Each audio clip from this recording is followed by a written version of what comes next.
So, one of the ideal attributes for realizing our visions that we've been discussing lately, sprinkled throughout the recent videos, is the ability to release control. And this is extremely beneficial for realizing our visions, as we see so many unnecessary actions are taken as a result of not allowing things to happen. This is unnecessary control. And what we want is an ideal degree of allowing. This is what I mean by releasing control. And as a result, reveal and automatically walk on the path of least resistance to realizing our vision. Now, doing more of the same thing doesn't necessarily translate into accelerated results, which is why once a vision has been accepted as an already established fact in the subconscious mind, it is ideal to allow it to happen naturally and not bog down the subconscious with unnecessary conscious effort. A lot of times we see this unnecessary conscious effort play out as forcefully doing the same things, even though intuition is inspiring in a different direction. I often get asked the question, how do you know what to do, what not to do, when to do, or not do? As it is not to say someone doesn't do anything to realizing their vision. Certainly, entrepreneurs seem to do much, and perhaps you have a number of inspirations to act upon today. So this is more of a question of degree of observation. I believe it's important to observe as we perform our initiatives, and more specifically, observe to see where there is unnecessary force, which stifles the flow of the infinite creative power that already flows through you. And so we can call this self-imposed restriction by control.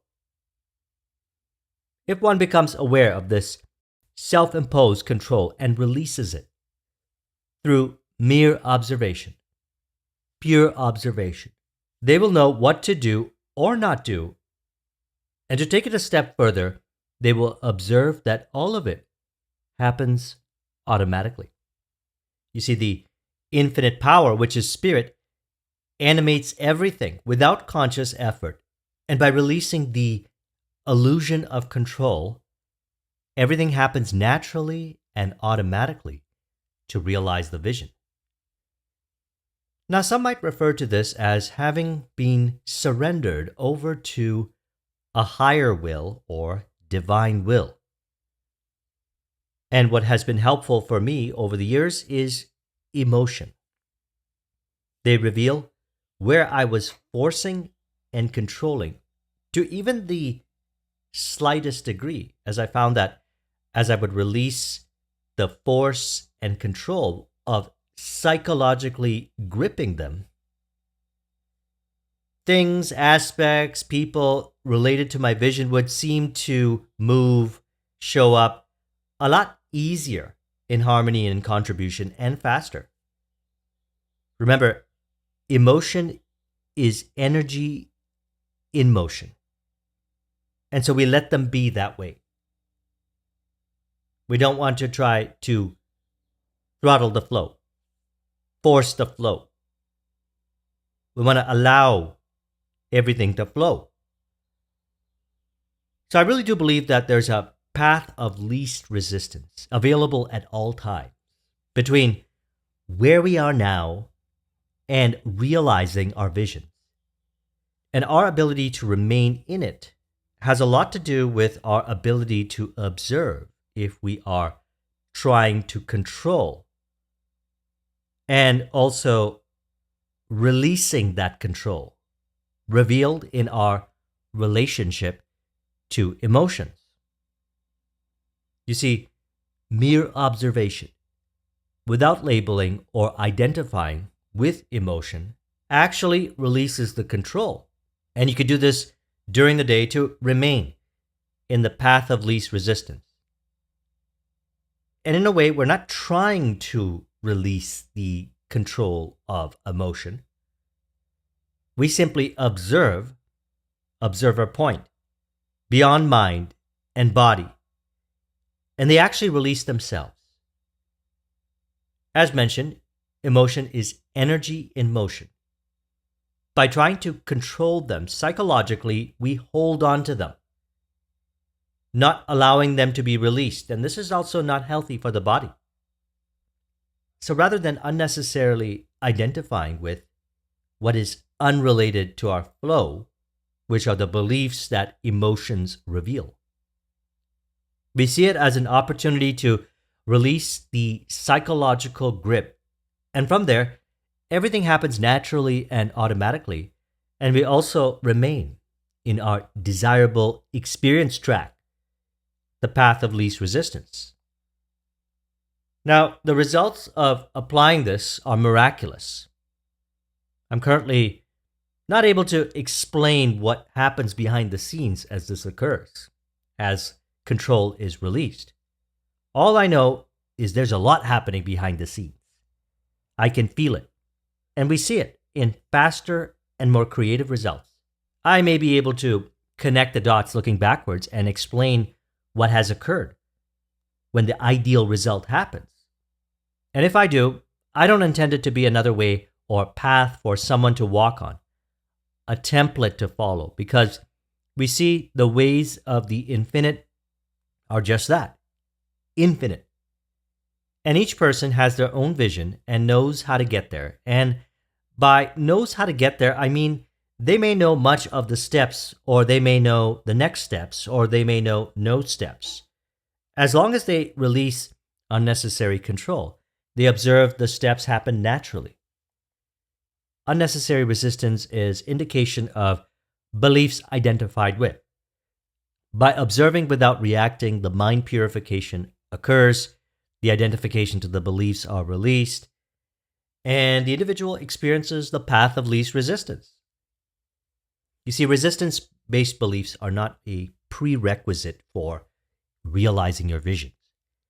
If identified with, they could play out as undesirable experiences, as they are, by definition, identification to undesirable beliefs, although subconscious. And they can be brought to awareness to be released before they play out. So in other words, they present opportunities to release control, so we can allow spirit to take care of everything for us to realize our vision. They state this in the Kabbalion. It says, "But the Hermetists claim that the master or advanced student is able, to a great degree, to escape the swing toward pain by the process of neutralization. By rising to the higher plane, much of the experience that comes to those dwelling on the lower plane is avoided and escaped." And here's the key: everyone is always intuitively guided to the path of least resistance. Now, in 1910, Ralph Waldo Trine wrote a wonderful book called In Tune with the Infinite. And he said the following in there to articulate the point. He says, "The great central fact of the universe is that spirit of infinite light and power that is back of all, that animates all, that manifests in and through all, that self-existent principle of life from which all has come, and not only from which all has come, but from which all is continually coming. If there is an individual life, there must of necessity be an infinite source of life from which it comes from. If there is a quality or a force of love, there must of necessity be an infinite source of love whence it comes. If there's wisdom, There must be the all-wise source back of it from which it springs. The same is true in regard to peace, the same in regard to power, the same in regard to what we call material things.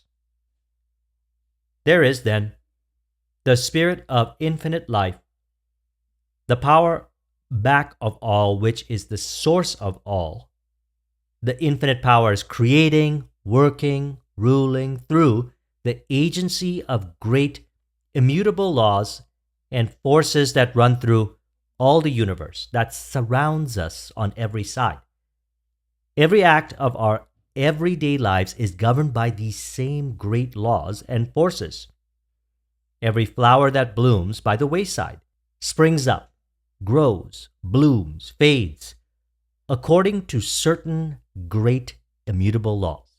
So we've been discussing that the conscious mind, which is not separate from the subconscious mind, as they are one with each other, and thus one mind. So we could say the conscious aspect of mind has a responsibility, which is to guard the gates of the subconscious. Now I like to look at this guarding in two ways. Number one, to discern the meaning given to the five senses, essentially what is being accepted as true. And number two, to allow the infinite within the subconscious to take care of everything to realize the vision. This includes allowing the subconscious to move body during the initiative, whatever it may be, the hobby, sport, activity, creative initiative, without getting overly involved with the process. So we want to release unnecessary control, revealed in overthinking and emotional grip, allowing everything to happen naturally, subconsciously oriented from the vision. Now let's look at this from a harmonious internal and external perspective. So internal, there's a sphere of internal, which we can call synthetic to the imagination, and there's a sphere where we can call creative to the imagination. I learned this from Think and Grow Rich, where he defines it as follows. Two forms. One is known as synthetic imagination, and the other is creative imagination. Synthetic imagination, he says, through this faculty, one may arrange old concepts, ideas, or plans into new combinations. It merely works with the material of experience, education, and observation with which it is fed. Creative imagination. Through the faculty of creative imagination, the finite mind has direct communication with infinite intelligence. It is the faculty through which hunches and inspirations are received. What I found is that intuition reveals where we are unnecessarily using synthetic imagination, when we are using previously known ways. And while there might be beneficial application to applying synthetic imagination at times, there is at times an inspiration to go beyond the known ways, which we are being guided to from within the perhaps currently unknown ways of creative imagination. Now, it's important to note that this is all determined automatically by the subconscious. Whether we use synthetic or creative imagination, it's done for us. It happens automatically as we release control. And how do we know if we are controlling? Well, overthinking, emotional turmoil, or unnecessary physical strain. While thoughts, emotions, and behaviors play a role, we want them to play a more natural role rather than a forceful one. Now, both internal and external aspects are actually pointers to the internal. Let's look at an example. Say a person is working on a project. What they want to do is be aware of what they think and feel during the project for signs of tension. Some may also find it helpful to apply blocks of time. For example, 30 minutes followed by a 5-minute break, or 25 minutes followed by a 5-minute break, or 50 minutes followed by a 10-minute break, where you can actively practice through the initiative. I started with these kinds of frameworks, and I have developed the ability to work many hours while applying what we are discussing here without checking the time blocks. So here's how we do it. So while we're working on a project, we are also at the same time aware of how we are going about it. If we find ourselves getting too cranial or in emotional turmoil, it is in that moment we can mentally release the control by observing thoughts and emotions without becoming identified with them. The project is still going on. We're still doing the initiative. It is only we are not becoming overly identified with it. This allows space, and here's the key. We want to allow space for the ideas to show up and whatever else to happen on its own. This is where we reveal what we call innovative ideas or breakthrough ideas, which may be radical, yet effective. You see, if we're overthinking or overwhelmed, we may be operating too much in beta brainwave. What happens by doing what I'm suggesting here is you operate in an alpha brainwave, which we discussed recently. I'll put a link in the description to that video. Alpha brainwave allows you to maintain a heightened awareness on what you are doing, thinking, and emotionally relating without becoming overly identified with it. This allows space for creative imagination, or breakthrough or quantum leap ideas to present themselves, and things also move behind the scenes on their own without unnecessary energetic control. Then we have external. This is our environment. It's important to set up an environment which facilitates your flow, one that is supportive, encouraging, and inspiring, an environment that is supportive to our ideal state. We discovered this opportunity to optimize our environment based on how we feel inside in relation to the environment. For me, flow is the highest priority, and I've changed everything in my life to facilitate it. You can develop a palette for pairing initiative and environment, like a sommelier who is a highly knowledgeable wine professional who is an expert in every aspect of wine service and food and wine pairing. You develop a heightened palette for how you feel and the environments that contribute. So any condition in our environment that seems to cause the overthinking or emotional turmoil, always remember that the cause is actually within in relation to the environment circumstance, and thus it is internal. The goal here is to remain in tune with the infinite, to allow everything to be done for you.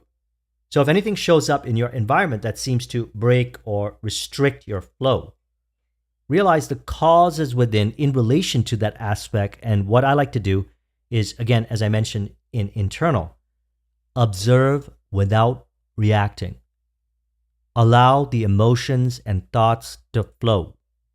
And then the vivid clarity shows up. I may change how I relate to it, accept it the way it is, or do something different. The key insight always presents itself, which in entrepreneurship may include automating, delegating, optimizing, or eliminating in part or in whole or in combination. And then I'm able to have a more harmonious environment free from unnecessary force and control. So I trust you found this video to be helpful. Let's go ahead and conclude this with an auto suggestion to further encourage. You could say, I realize that I transcend my thoughts, emotions, and behaviors, and I'm able to observe how I feel to release any control and allow the infinite to take care of everything for me. The vision already accepted as true. Through this awareness, all energy flows, and I'm able to remain in my ideal state and operate from this premise as I allow myself to receive within the inspiration and allow everything else to be taken care of for me behind the scenes as the effortless path of least resistance is paved for me to realize my vision. If you would like a copy of this mind map, the link is in the description. Thank you very much for watching. I'll talk with you soon. Take care.